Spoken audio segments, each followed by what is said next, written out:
So I can talk faster than I can type, and I am late to the party and on a time crunch. So my blended learning journey actually started before MCP, and I have probably told this story before, but I was at NCCE and I went to this session on a whim by this guy named Paul Anderson. And if you're a science teacher, you might know about him. He runs the YouTube channel Bozeman Science, and he was I forget what the session title was, but I was like, oh, that sounds interesting. Reading the description, and it changed my life as an educator. That was my MCP moment. That like I He talked about the flipped classroom and the blended learning model, and like he's got this TED talk called Classroom Game Design. I'll link it in my response here, and I watch it about once a year.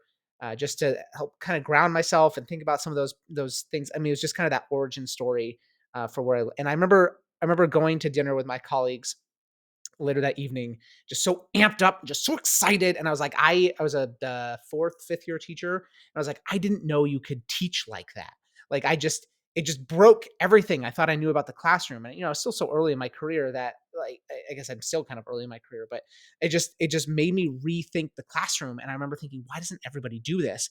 And so I over the summer made a bunch of videos, went to go flip my classroom. I failed spectacularly because and like I like I just learned what every teacher learned during COVID is that kids don't work at home. And so I actually worked myself backwards into a self-paced, mastery-based learning, blended learning model in the classroom. And it just changed everything. By the time my school year was over, I had this smooth system, this like I was meeting the needs of every kid. Like it just was so there was just no kid I didn't know. My relationships with my students were deeper. I just saw a student of mine. He's working here in Moses Lake. I just saw him the other day, and he was in that cohort. Like I don't know. Like you can. There's something different about those kids that went through that blended learning model with me, and there's a direct line between that year of my teaching to where I am now, because I just see that is the future.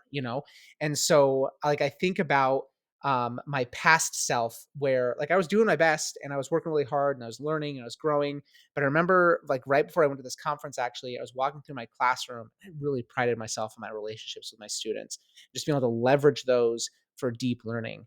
And I remember walking through my classroom, just kind of going, observing as kids are walking, as working. And it's like, I don't even know. Like, there's this girl sitting in the middle of my room. I don't even know her. Like, I don't know anything about her. Her name, her grade, but she like had a C in my class. Just had slipped through the cracks, right? Because she wasn't a behavior issue. She was very quiet. She was totally fine getting a C. And like her, like she wasn't like struggling to meet grade level. But I just didn't know anything about her. And like I was working super hard, but I wasn't working super efficiently. And so like thinking about who I am as an educator now, I'm reading off the screen here.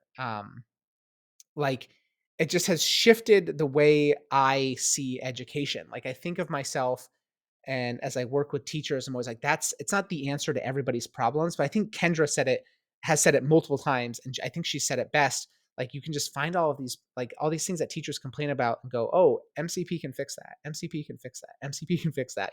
It's not modern classrooms project. That's the vehicle, right? For a lot of people, it's blended learning. It is individualized or personalized instruction. And that is the key. And so like where does this go in the future?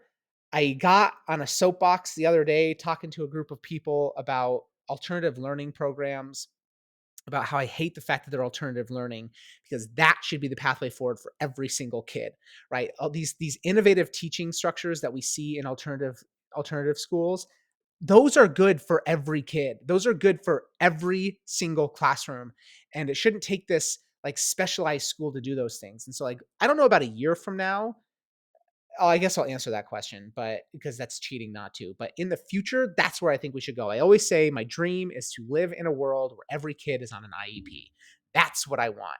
But a year from now, I want this to be more prevalent in my region specifically. Like thinking about what I have control over, I want more teachers to experience this and kind of have that fire lit and see that it's possible. You don't need to go full blended learning right away, but like I like those little bits and pieces. I want people to see the light of that. That's what I hope. Where's my stop button? It went away. Uh-oh.